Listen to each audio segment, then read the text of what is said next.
जय श्री राम। आपने महाभारत में मतलब कि द्वापर काल में कर्ण का नाम तो जरूर सुना होगा। द्वापर को हुए लगभग 5000 साल बीत चुके हैं, परंतु कर्ण का नाम आज भी कलयुग में दानवीर के रूप में, मित्रता निभाने के रूप में उनका नाम बड़े आदर और सम्मान से लिया जाता है। ये वही कर्ण हैं जो सूर्यपुत्र थे, ये वही कर्ण हैं जिनकी माता कुंती थी, और ये वही कर्ण हैं जो कि युधिष्ठिर के बड़े भाई थे, और ये वही कर्ण हैं जिन्हें वीरगति के बाद स्वर्ग में स्थान मिला और वहां उन्हें पांडवों के बड़े भाई के रूप में पूजा गया। तो आखिर महाभारत युद्ध के समय कर्ण के कवच कुंडल कहाँ गए, इसके बारे में लोगों को सटीक जानकारी नहीं है, और यह जानकारी हमें भी नहीं है, परंतु कुछ किंवदंतियां हैं, कुछ मान्यताएं हैं, जिन मान्यताओं को हम आपके साथ आज साझा करने वाले हैं। तो आप भी हमारे साथ हमारे चैनल धर्मोपीडिया में ये जरूर देखिए कि महाभारत के पात्र और कर्ण के कवच कुंडल आखिर कहां पर छुपे हुए हैं और इंद्र ने उन्हें कहां पर छिपाया था। इसके पीछे की कुछ कहानियां हैं, उन कहानियों को भी हम आज अपने वीडियो में आपके साथ शेयर करेंगे। तो फिर तैयार हो जाइए हमारे साथ धर्मोपीडिया में देखने के लिए आखिर कहां है कर्ण के कवच और कुंडल।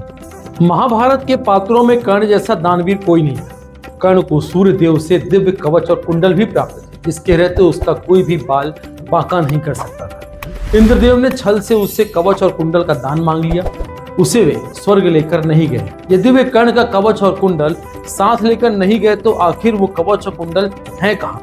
कर्ण जितना बड़ा पराक्रमी और धनुर था, उससे बड़ा वह दानी था। उसके बारे में कहा जाता है कि उसके दरवाजे से कोई भी खाली हाथ वापस नहीं जाता। जिसने भी उससे कुछ मांगा उसे वह मिला, चाहे परिस्थितियां कैसी भी क्यों ना हो। महाभारत के युद्ध से पूर्व इंद्रदेव को इस बात की चिंता थी कि कर्ण से उनके पुत्र अर्जुन का युद्ध हुआ तो कर्ण उस पर भारी पड़ सकता है।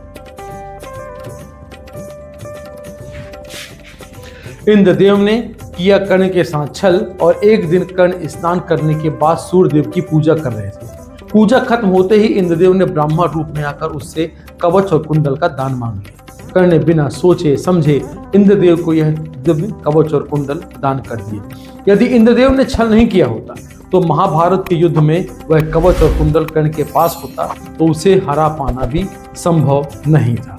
आखिर कहाँ रखा है यह कर्ण का कवच और कुंडल, इसके बारे में हम मान्यताओं के विषय में बात करेंगे। लोक मान्यताओं के अनुसार इंद्रदेव जब कर्ण का कवच और कुंडल दान के रूप में गए तो उसे भी स्वर्ग लेकर नहीं गए। यदि वे कर्ण का कवच और कुंडल साथ लेकर नहीं गए तो आखिर वो कवच और कुंडल है कहाँ। इस बारे में कहा जाता है कि छत्तीसगढ़ के बीजापुर गांव में एक ऐसी गुफा है जिसके अंदर और बाहर जाने का कोई भी रास्ता नहीं है। उस गुफा के अंदर से लगातार एक रोशनी निकलती रहती है, और ऐसा माना जाता है कि अब उस गुफा के अंदर जब आने और जाने का रास्ता नहीं है तो सूरज की रोशनी भी उसके अंदर नहीं पहुंच पाती, मगर उस गुफा के अंदर से रोशनी हमेशा बाहर आती है। ऐसा मानते हैं कि इंद्रदेव जब कर्ण का कवच और कुंडल लेकर जा रहे थे तब सूर्यदेव उनसे काफी नाराज हुए और उनको श्राप भी दिया। श्राप के कारण इंद्र के रथ का पहिया इस जगह पर फंस गया था। तब उसी जगह पर एक गुफा तैयार की गई और वहीं पर कर्ण के कवच और कुंडल को छिपा दिया गया। वह कवच और कुंडल इतना शक्तिशाली था कि उसे इंद्र भी अपने साथ स्वर्ग नहीं ले जा पाए। ऐसा माना जाता है कि छत्तीसगढ़ के बीजापुर के इस गुफा में आज भी कर्ण के कवच और कुंडल रखे हुए हैं। स्थानीय लोगों का मान्यता है कि उस गुफा के पास इंद्र के रथ के पहिए के निशान भी मौजूद है। दूसरी मान्यता है कि कोणार्क में छिपा रखा है कवच और कुंडल। एक अन्य मान्यता के अनुसार पुरी के कोणार्क में कर्ण का कवच और कुंडल रखा गया है। कहा जाता है कि इंद्रदेव ने इसे छल से हासिल किया, इस वजह से उसे स्वर्ग नहीं ले जा सके। तब उन्होंने समुद्र तट पर इसे छिपा दिया। उनको ऐसा करते हुए चंद्रदेव ने देख लिया। चंद्रदेव कर्ण के कवच और कुंडल को लेकर जाने लगे तो समुद्रदेव ने उन्हें रोक लिया। लोक मान्यताओं के अनुसार तब से सूर्यदेव और समुद्रदेव कवच और कुंडल की रक्षा कर रहे हैं। ये सभी मान्यताएं हैं, और इन मान्यताओं के बाद भी हम वास्तविकता नहीं जान पाते कि कर्ण के कवच और कुंडल कहां पर स्थित है। ये जो वीडियो है, ये वीडियो एक सामान्य जानकारी के आधार पर और इस वीडियो पर अमल करने के पहले आप संबंधित विशेषज्ञों से संपर्क करें। और यदि आपको भी कहीं पता चलता है कि कवच और कुंडल कहाँ विद्यमान है तो हमारे कमेंट बॉक्स में जरूर हमें भी बताएं, ताकि कवच और कुंडल के दर्शन सभी को मिल सके।